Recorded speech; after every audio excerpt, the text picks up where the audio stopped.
আসসালামু আলাইকুম রহমতুল্লাহ, আপনি ভালো আছেন? ওয়ালাইকুম আসসালাম রহমতুল্লাহ। আলহামদুলিল্লাহ, আমি ভালো আছি। আপনি কেমন আছেন? এই তো আলহামদুলিল্লাহ, আল্লাহ তাআলা ভালো রাখছে। হুজুর, আপনি যদি আপনার পরিচয়টা দিয়ে আপনি কোন ট্রাস্টের মাধ্যমে এখানে এসেছেন একটু আমাদের জানাতেন। জি, আমরা আমাদের তাসমিয়া ট্রাস্টের একটা কোরআন শিক্ষা বোর্ড চালু আছে সারা বাংলাদেশে। এটা আমাদের অফিস হচ্ছে বসুন্ধরা সি ব্লকে। তো আমাদের ওইখানে অস্থায়ী অফিস। তো আমরা ওইখান থেকে সারা বাংলাদেশে আমরা এই কার্যক্রমটা চালু রাখি। আমাদেরকে ওই অফিস থেকে পাঠানো হয় আর কি।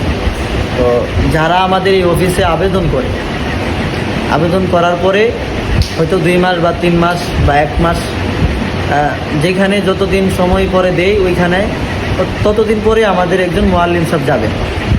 ওইখানে গিয়ে আপনার 40 দিন হোক 80 দিন হোক, যে যতদিন ক্লাস করতে চাই ততদিন আমাদের একজন মুআল্লিম সাহেব ওইখানে নিয়মিত ক্লাস করবে। জি, আপনাকে অসংখ্য ধন্যবাদ এই ইনফরমেশনটি দেওয়ার জন্য। আল্লাহ হাফেজ। আসসালামু আলাইকুম রহমতুল্লাহ।